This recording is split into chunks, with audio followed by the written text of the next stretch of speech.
back to Pachamba Chamba Cooking. Today we'll show you how to make Tuna Kimchi Sushi.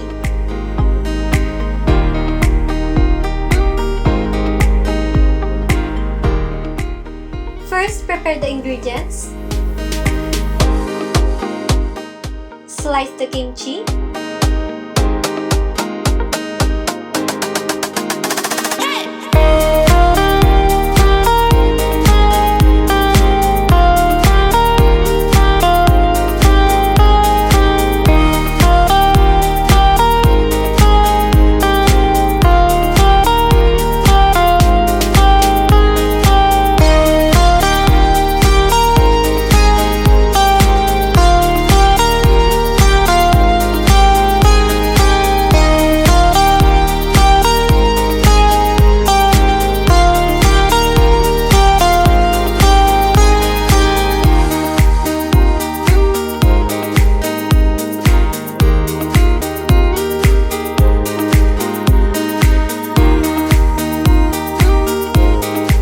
Peel the cucumber.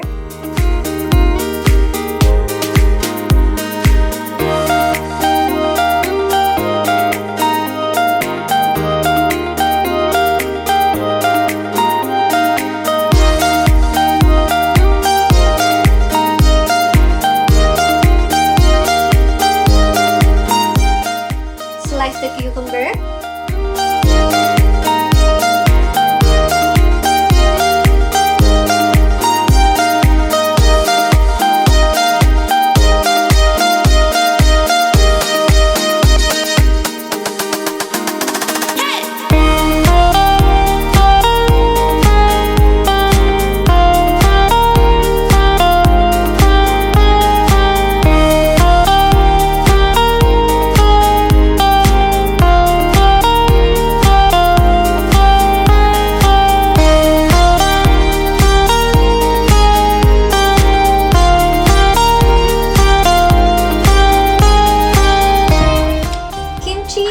Tuna, rice, sliced cucumber, sesame oil, and nori.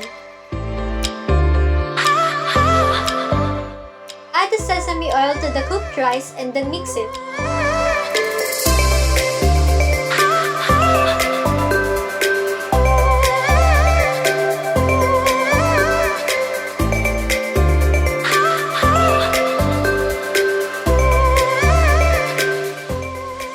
Place the nori on a flat surface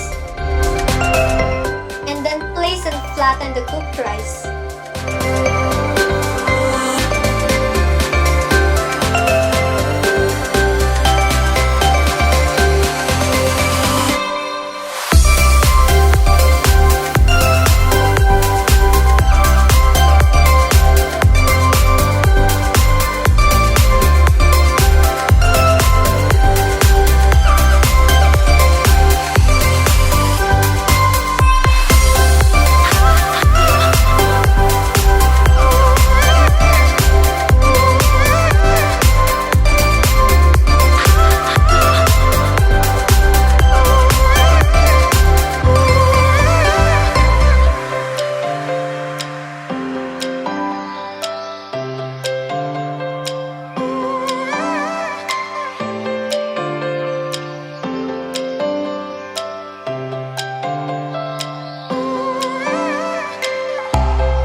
Now, place one slice of cucumber near the end of the nori.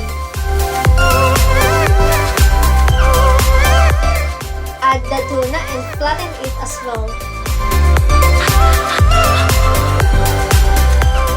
Place some kimchi on top of the tuna.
cups of cooked rice, 1 cup of kimchi, 1 can of tuna, 1 piece cucumber, nori, and 2 tablespoons sesame oil.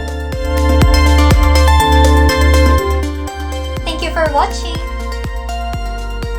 Don't forget to leave a like and subscribe to Pachama Cooking to be updated.